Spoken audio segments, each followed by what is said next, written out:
Amis chercheurs curieux, bonjour. Aujourd'hui, j'aimerais vous faire un petit récap de tout ce que j'ai pu apprendre durant, faire un résumé en fait des choses qui me paraissent essentielles à vous raconter. Euh, voilà, donc pour ceux qui m'ont suivi jusqu'à maintenant soit sur ma chaîne, soit sur Horus, soit sur les interviews avec JB, de Bab in the World. Bon, vous avez pu comprendre que je suis passionné de mégalithes, mégalithiques, pyramides et physique quantique, choses comme ça. Donc finalement, ce qu'il faudrait comprendre, c'est que tous ces mondes-là sont reliés. Et que nous, Homo sapiens sapiens de 2023, on commence simplement à s'ouvrir vers le monde de la spiritualité. Je pense que les civilisations qui nous ont précédés, celles qui sont à l'origine de toutes ces mégalithes et constructions de partout sur le monde, hein, sur notre planète, étaient vraiment des gens éveillés en rapport avec la conscience, le niveau de spiritualité de ces gens-là était très élevé. On va pas parler de qui nous a créés ou quoi que ce soit, c'est un autre sujet. On va juste parler de niveau de conscience. Donc pour ceux qui m'ont suivi jusqu'à présent, j'avais fait sur mes présentations le lien entre les solides de Platon, l'évolution des solides de Platon jusqu'à notre planète, donc un icosaèdre. J'avais expliqué que chaque sommet de cet icosaèdre se trouvait des sites mégalithiques importants comme Stonehenge, comme Angkor Wat, comme Gizeh ou l'île de Pâques, Machu Picchu, etc. Donc finalement, j'en avais déduit qu'à chaque sommet, là où il y a un cratère, donc il y a forcément de l'eau qui monte, il y a des réseaux sacrés. Donc les réseaux sacrés ce sont des lignes d'énergie qu'on va appeler les lignes ley. Donc ce sont comme les réseaux de notre propre corps, les nadis. Et on a nous aussi des chakras. Et donc sur chaque sommet de l'icosaèdre, on a des chakras de la planète. Voilà, donc ce que je souhaiterais, le point sur lequel je souhaiterais insister, c'est que notre planète tourne sur elle-même. Enfin, je vais parler des cycles de Milankovitch. Donc, le premier, c'est que notre planète tourne sur elle-même, hein, donc elle est légèrement inclinée. Elle est inclinée par le fait de son orbite autour du Soleil, qui n'est pas constant, qui est plutôt comme une ellipse. Elle a aussi la particularité d'être alignée par rapport au cycle de précession, au cycle des saisons. Bon, finalement, notre planète, elle a beau être parfaite comme nous on la conçoit, mais elle a des grosses fragilités qui fait qu'elle se dérègle au niveau de son orbite. Et donc, soit elle se rapproche du Soleil un peu trop, soit elle s'éloigne un peu trop. Donc, on peut avoir soit des cycles de glaciation, soit de réchauffement climatique, etc. Donc finalement, je pense que les anciennes civilisations avaient très bien compris ce problème qui est récurrent, hein, qui est peut-être à l'origine des déluges et de toutes les fins peut-être d'anciennes civilisations qui nous ont précédés jusqu'à aujourd'hui. Et donc ils auraient, pour ma part, ils auraient construit des structures rayonnante sur ces points d'acupuncture de la planète de façon à, pour moi, corriger l'orbite de notre planète, ou finalement de créer une aide gyroscopique de manière à stabiliser notre planète. Donc c'est pour ça qu'on pourrait déduire que tous ces sites-là sont astronomiquement parlant bien orientés par rapport aux solstices, aux équinoxes, au lever des aires zodiacales comme le sphinx ou des choses comme ça. Donc voilà, donc la grosse chose sur le point sur lequel il faut se sensibiliser, c'est que notre Soleil, qui est la source de notre énergie, notre Soleil envoie des ondes magnétiques qui viennent nous percuter, nous, la planète. Euh, j'ai pas là sous... Enfin, peu importe, qui viennent nous percuter, et donc notre ionisphère qui nous protège eh bien, absorbe ces ondes fréquentielles, mais il y a des limites. Donc il y a des limites, j'avais expliqué dans les anciennes conférences que lors des solstices et des équinoxes, finalement le rayon vient sur le plan de l'écliptique et nous bombarde de front, et là notre ionisphère n'est pas assez comment dirais-je, dense pour pouvoir nous protéger. Donc, un peu comme les aurores boréales qui sont sur les pôles de la planète. Hein. Et ben là, on se prend ces aurores boréales en pleine face. Et donc, ben, on a des dysfonctionnements de satellites, de choses électroniques, d'ordinateurs, comme on peut en avoir de plus en plus en ce moment. Mais sur la chose aussi importante, c'est que finalement ce phénomène-là se produit tous les matins et tous les soirs. C'est-à-dire que notre planète tournant sur elle-même, eh bien, à chaque lever du soleil, on se prend une nouvelle énergie cosmique et à chaque fin de journée, eh bien, cette énergie est à nouveau différente. Donc on peut le voir avec l'aurore et au coucher du soleil, donc cette lumière plutôt agréable. Hein. On peut même soigner finalement son corps en observant pleinement ce, ce rayon. C'est les ultraviolets, je vous rappelle au niveau du spectre de lumineux, que si on prend la globalité du spectre de la science comme ça, qui serait l'équivalent du pont de Brooklyn, ben nous, avec notre niveau de conscience et des yeux, on a juste 1 mètre de perception. Donc nous, on a des sens très très très limités. On ne capte pas l'infrarouge, on ne capte pas les rayons ultra gamma, les ultraviolets, etc. Quoique, on est en train de s'éveiller, donc les ultraviolets, on les voit peut-être un peu plus. En tout cas, c'est pour ça qu'on aime bien ces couleurs du soleil le matin et du soir, et qui sont finalement des champs magnétiques. Donc la planète, le matin, quand elle reçoit ces nouveaux champs magnétiques, donc c'est pour ça que tous ces sites-là sont orientés est-ouest, hein, c'est pas pour rien que les musulmans prient à l'est pour pouvoir recevoir pleinement ces champs d'information donc magnétiques de notre soleil. Et donc finalement, la Terre est bombardée tout au long de la journée par ce champ magnétique qui tourne sur lui-même, qui est par rapport à notre Soleil. Et donc c'est sur cette caractéristique que les anciens ont construit donc ces mégalithes qui sont devenus par la suite des châteaux forts, des dolmens, des églises, des cathédrales. Donc voilà, donc c'est pour ça qu'elles sont orientées est-ouest, parce que finalement elles jouent un rôle d'aimant, hein, parce qu'au final une église c'est quoi? C'est un portail, donc c'est un où l'on rentre, donc c'est un fer à cheval, hein, on pourrait dire comme un arc de triomphe, que l'on continue comme ça, et puis hop, que l'on referme au niveau du cœur. Et donc au niveau du cœur, petit rappel, au niveau du cœur, eh bien, on a toutes les croisées d'eau, les croisées d'énergie, les lignes ley, les champs magnétiques, etc. Donc finalement, c'est métaconstruction. Donc je rappelle pour moi, une métaconstruction, c'est tout ce qui est dolmen, à découverte, menhir, cromlech, château, fort étoilé, château en étoile, enfin tout ce qui est les pyramides, tout ce que les passionnés comme moi eh ben, adorent observer. Donc ces lieux d'énergie qui sont des lieux thérapeutiques, qui ont des fonctions à chaque fois, à chaque niveau de conscience, mais vous avez une fonction qui correspond à ça. Donc voilà, donc finalement, les anciens avaient compris que la Terre est reliée le monde, enfin, qu'il y avait des énergies. Ces énergies il fallait les relier entre le monde d'en bas et le monde d'en haut, hein, comme on a les chimies, ce qui est en haut et comme ce qui est en bas. Donc finalement, ils ont positionné à des lieux telluriques, des croisées d'eau et d'énergie bien spécifiques des églises. Et en fonction de la forme et des réseaux, enfin surtout en fonction des réseaux, eh bien, on va avoir une forme d'église qui va soit rayonner, soit enfin, jouer le rôle de relais, soit réceptionner, ou soit renvoyer une énergie vers la Terre quand il y en a trop. Donc du coup, on va avoir soit des toits plats, soit des toits en coupole, soit des toits en flèche. Et en fonction de la qualité des réseaux et l'intensité, ben on va avoir soit une nef ou soit une nef avec ses couloirs sur le côté.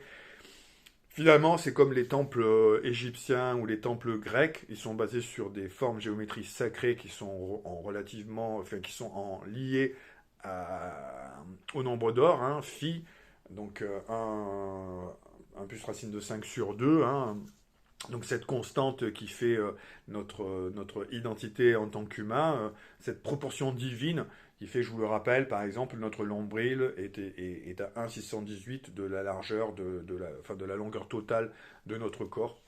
Donc voilà, ce rapport est utilisé dans les géométries sacrées, dans tous les édifices, enfin, on va dire gothiques, euh, ou enfin, depuis Salomon, les temples de Salomon, on est sur cette mesure-là. Alors, voilà, donc ce qu'il faut, donc le rappel, c'est que cette énergie-là est captée est-ouest.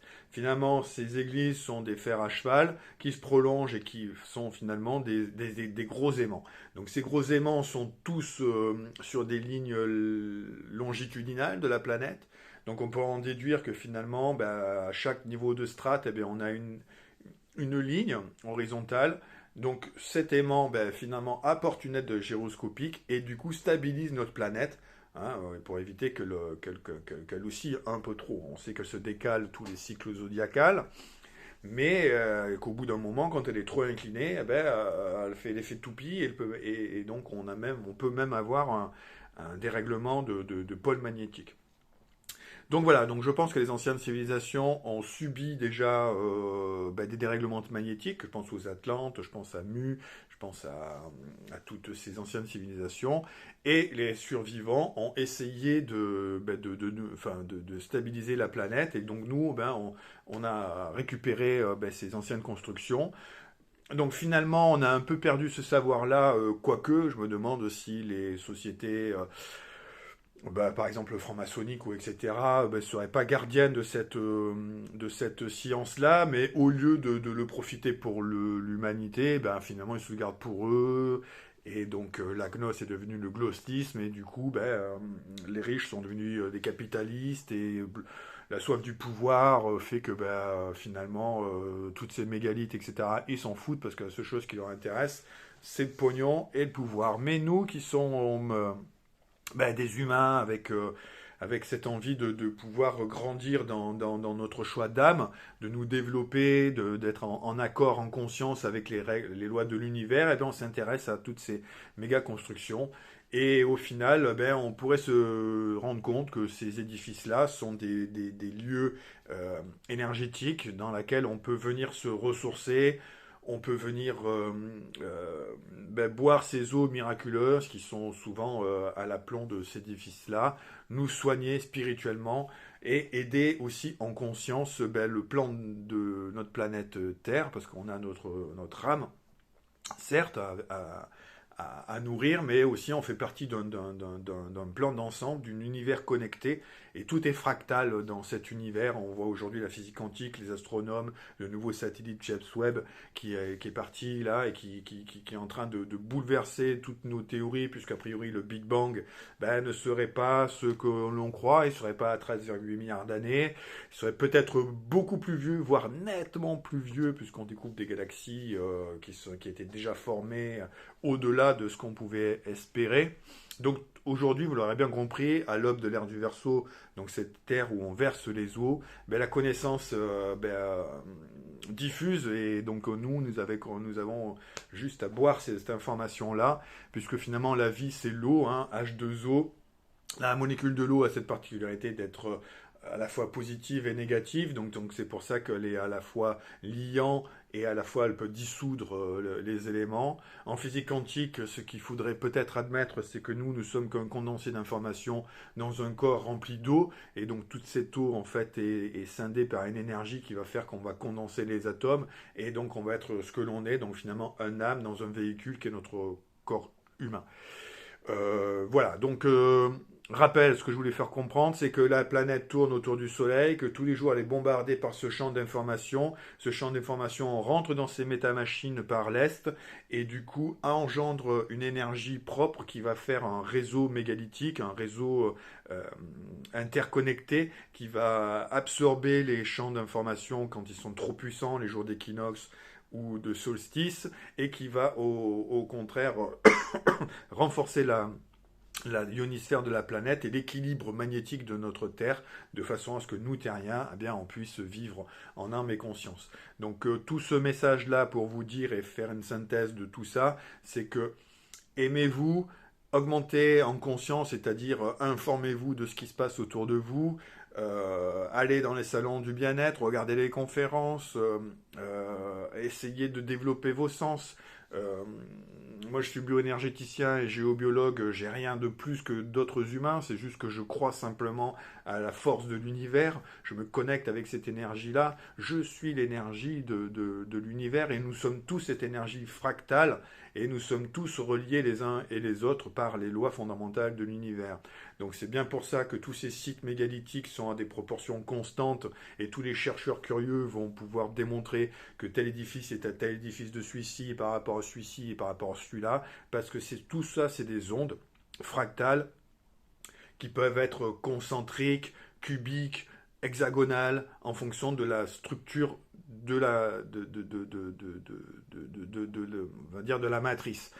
Notre planète, finalement, j'oserais dire que n'importe quelle personne a raison dans ce qu'elle dit, parce qu'elle vibre en fonction de son niveau de conscience. Donc on pourrait dire que les gens qui pensent que la Terre est plate, eh ben, elle peut être plate. Ceux qui pensent que la Terre est de façon cubique, eh ben, elle est cubique. Ceux qui pensent qu'elle est hexagonale, elle est hexagonale. C'est en fonction de leur niveau de conscience, de tout en chacun. C'est pour ça qu'on ne peut pas expliquer, qu'on n'expliquera pas comme ça par A plus B. Les mégalithes, ça sert à ça. Les mégalithes, ça sert à plein de choses. Les mégalithes, ça a pu nous créer notre atmosphère, ça a pu rééquilibrer la ionosphère après des cataclysmes comme des météorites, comme l'arrivée de la Lune, donc stabiliser les marées. Donc je pense que par exemple aussi, la technologie évoluant en fonction du niveau de conscience, eh bien, des édifices qui à la base étaient des dolmens, c'est-à-dire des métamachines qui accordent finalement un pH d'un territoire avec un pH d'un autre, avec une faille au milieu, on met deux pierres qui ont des fréquences vibratoires propres avec une dalle au-dessus, et donc du coup on stabilise les énergies. Je pense que on retrouve les dolmens et les lignes et tout ce qui est mégalithes sur des lignes tectoniques de la planète granitique. Donc c'était une information de l'eau. Pour moi, c'est sur la structure même de notre planète, c'est l'icosaèdre. Et donc, sur ces lignes d'information-là, les anciens ont mis des relais, des capteurs, c'est un peu comme vraiment l'électronique, hein. On a des composants qui stockent, on a des composants qui renvoient, donc c'est des capacités, des capacitors, des condensateurs, des résistances. Donc en fonction des propriétés de chaque pierre, eh bien, les anciens ont rééquilibré les réseaux. Ils nous ont pu... voilà, par la pierre, il régulait les réseaux. Et après, donc finalement, on s'est rendu compte que quand il y avait des frictions comme ça de plaques, eh bien du coup, ben, tout vibrait et comme la vie n'est que vibration, eh bien finalement, on a mis on a créé des dolmens qui étaient recouverts de tas de terre. Hein. Finalement, c'était des tumulus et on avait au milieu une pierre résonatrice qui n'existe plus trop aujourd'hui, mais il y a encore quelques dolmens qui en ont dans la Manche ou en Espagne. Et finalement, c'est un peu comme le violon de Stradivarius.